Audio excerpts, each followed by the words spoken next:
guys, just want to make a quick video to go over some of these concepts that I dropped yesterday live with you. All right, so let's start again. I'm gonna skip this part real quick. All right, so the first thing that we should go over is the UI. So let's talk about the collection meter and the rounds meter. Okay, so this is everything you need to look at in the start. Okay, the available tells you basically how much loot is available in this level total. The target is what you're trying to achieve. All right, so this is how you win the level. Okay, the target, you need to acquire that much alchemica or alpha within the 6-round limit. Okay, so get this before this pink dot reaches here. Your collection meter tells you how much you've done so far. So right now I've collected 0 out of the total 56. And this thing is supposed to represent visually the target, okay? It's currently not coded correctly, but it should move to visually show you kind of where the target is. All right, so right now it's just a placeholder, so excuse us for that. All right. Okay, let me start the game. Let me place some players down and talk about the player meter right here. Okay, so as I said here, this part is the character stats. You got your health, your movement range, and your attack damage. And then these are your 3 buttons. Okay, so these 3 buttons represent all the actions that you can do: your movement, your attack, and your place harvester. Okay. Now let's cover the idea about orthogonal action. So what does that mean? Basically, nothing is calculated diagonally. So even when it comes to movement, like I could move to a diagonal location, but it's calculated my 4 movement range as 1, 2, 3, 4. See, or 1, 2, 3, 4. Same thing goes for attacks. So if I put my attack on, you can see that everything has to be in line. No diagonal attacks. Also, same with harvester placement. Okay, so orthogonal action. Moving along, the player attack types and the enemy attack types, which are the same currently. There's 3 different attack types in the game. There's 2 ranged and 1 melee. So the basic ranged is your basic ranger. He has basically infinite range as long as it's in line, and he shoots a direct shot.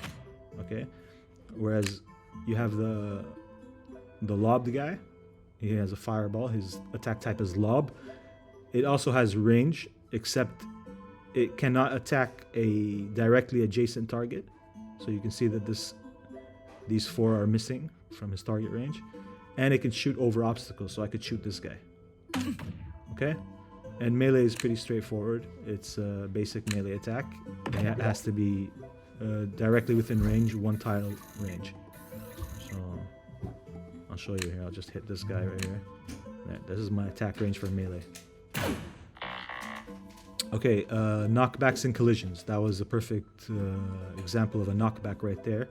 And I'll show you guys what collision damage looks like right now. So this guy's a good way to show collision. I can make him collide with any of these trees using this guy right here.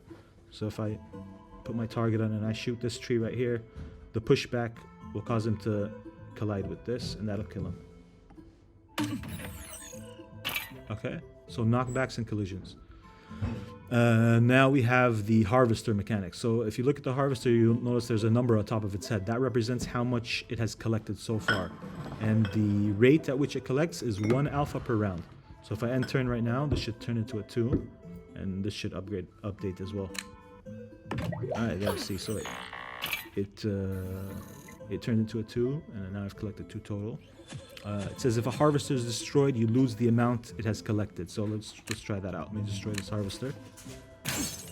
Boom. Gone. Now I got 0 alchemica. Alright. Finally, let's talk about the solo character. So solo is a support character with various boosts that he can apply to your gotchis and harvesters. Okay, so we have an apply shield, apply damage boost, apply harvest boost, and apply a health boost. Okay, so let me show you guys the shield. If you look at Solo's stats, he's got a limited range. He can only move 2 in a range of 2. So if I bring him here, and then if I turn on any of his boosts, you can see the range of effect. Okay, so it's always one tile in any direction away from him, including the diagonals. So this is the only place where like you get to use kind of a diagonal movement. All right, so I'll apply a shield, and then these two gotchis will be shielded. All right, and so if they were under attack, that shield would absorb the hit, but since they're not, it's just gonna deteriorate. All right. The other thing it can do is it can apply a boost to the harvester. So instead of collecting, this has 0 right now, instead of collecting 1, it'll collect 2 if I hit it with that. So I'm just gonna move this guy out of the way so he doesn't die. Same with this guy. And then turn. And there you go. See, that collected 2 this round. And yeah, the other boosts he has are apply damage boosts, so it makes your gotchi's damage increase. And the apply heal boost, which I believe is not working right now, so don't even play with that one right now. And that's it, guys.